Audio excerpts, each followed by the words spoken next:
Okay, folks, welcome. This is our Texturing 3 notes.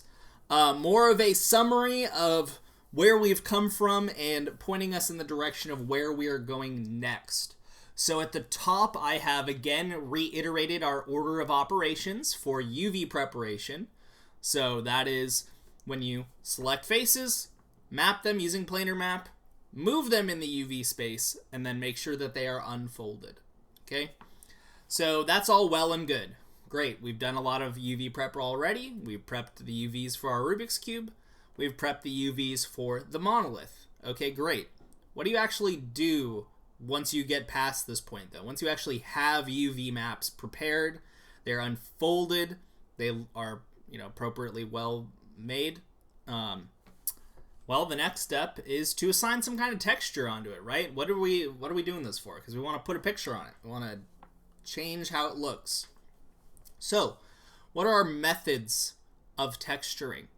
So, the two methods of texturing are tiling textures and non-tiling textures. Now, you can use both of these methods on different parts of the same model and project and such.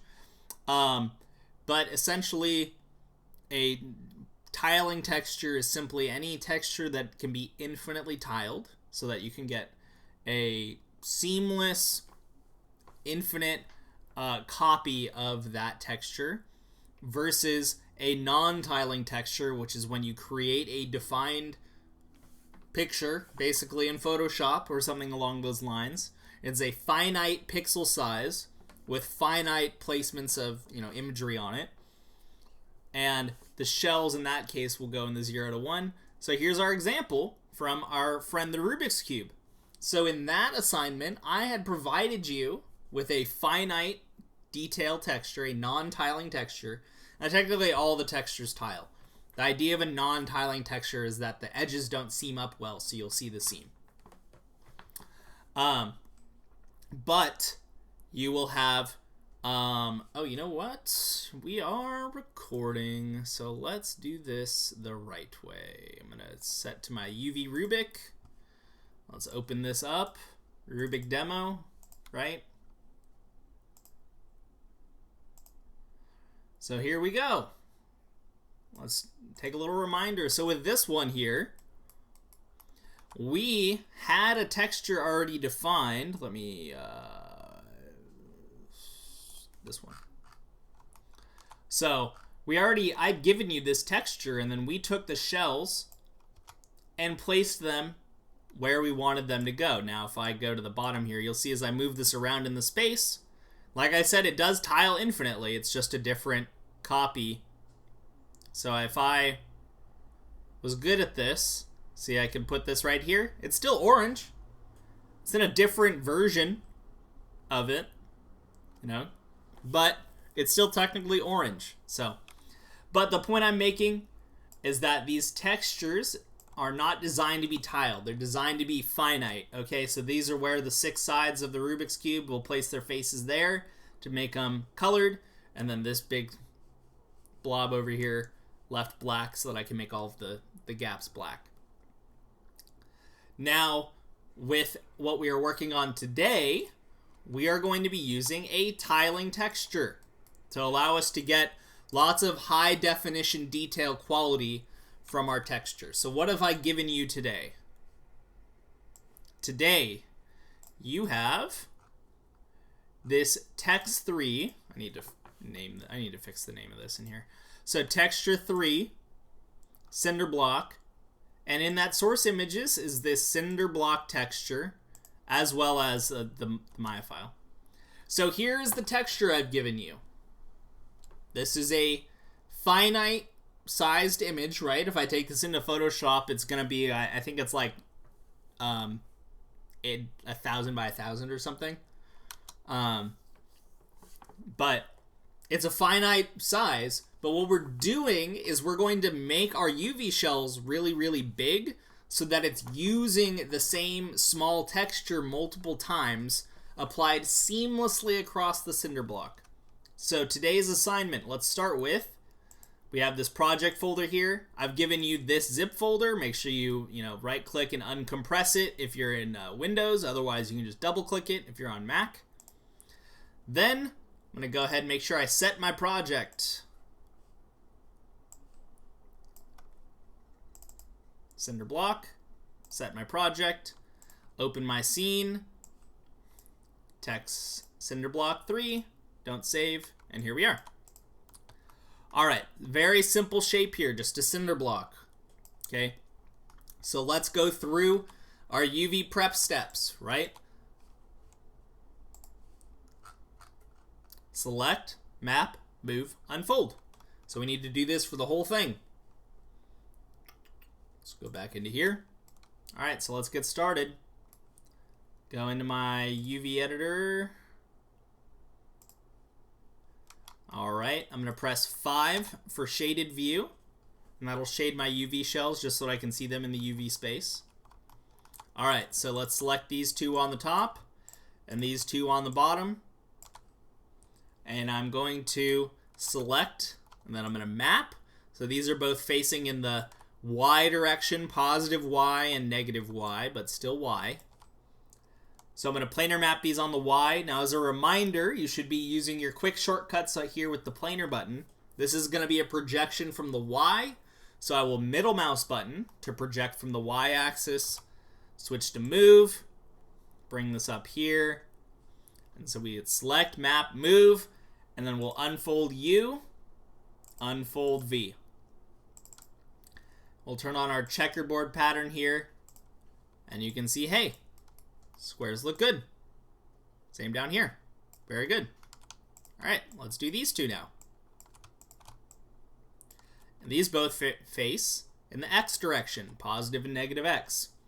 So I'm going to hold Shift, and I'm going to click on my planar button, because I want to make sure this is set to X. It is set to X, okay. Because reminder, left-clicking this will use your last settings. So if it's set to one of the other axes, left-clicking this will use one of the other axes. But if you have it set to X, then you can count on that to project from X. All right, select, map, move, unfold U, and unfold V. So again, you want to follow the same pattern of order of operations, and why that is useful is that you can see, without me having to lift a finger, these match up. Right? Good stuff. All right, let's do the outsides now. So let me cue 1, 2, 3, 4. 1, 2, 3, 4. 1, 2, 3, 4. 1, 2, 3, 4. Okay. So we got these. These are on the Z axis. So I'm going to right click on my planar button. That'll project from the Z. Move tool. Move them down here. Unfold along U. Unfold along V. And again, look at all this time I'm saving by following my order of operations.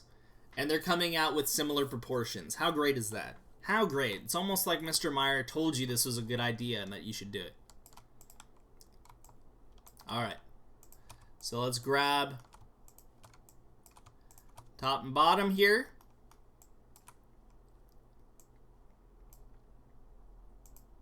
Okay, yeah, I want to make sure I didn't grab one of the sides on accident. Okay, so these are top and bottom. Again, that's going to be projected from the Y axis because we're looking at this from the top.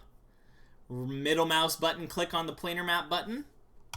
Move. And then unfold. All right. And how did these come out? Bueno. All right. Last 4. 1, 2, 3, 4. And these will be on the x-axis. So we'll planar map on the x. And then move. Unfold. Unfold. Now, if I remember correctly, you'll see here, these ones didn't come out correctly. So that happens sometimes. These one, I mean, they came out correctly. They're square, but they didn't match the perfect proportions to all of these. It has to do with how the unfold operation works and what it's actually doing. Tugging on this horizontally versus vertically first. So, anyway, I'm not going to waste my time trying to explain that properly. Just know that it needs to be adjusted, so we can just fix these squares. And the cheaty hint is it should be the same width as these shells here, because they are the same width in the 3D space. And there you go. So squares match, squares match, squares match, squares match, squares match. Right? Let's minimize this. All right, I got all my squares. So let's get back to the nuts and bolts, right? So now we've got our UVs prepped. How are we texturing this? So today we are using a tiling texture. We're going to use that cement cinder block I just showed you. So I need to assign a material and bind that to a texture. So, or bind a texture to that material. So first things first, I'm going to go turn off my checkerboard pattern in here for now, because I don't want it to show up. Oh, and also I'm going to press 4 to turn off the shell shading. Okay, so now you can see I just got my gray brick in here. I'm going to assign favorite material, blend. We've done this before. We've been doing this. My blend number 2, we're going to add a color node. File. And then we'll make sure that, again, if you don't have your project set, it will not automatically find your Cinderblock texture that is in the source images. So make sure that your project is set. When you hit this button, it should see the Cinderblock texture. Hit open, and there we go. So there's my texture. So here is the final step, though. If you find that the texture on here does not look as you would like, basically you're just going to grab these shells, and if you scale them down, you'll see that the texture becomes a lot bigger. The grain becomes more obvious on the cinder block.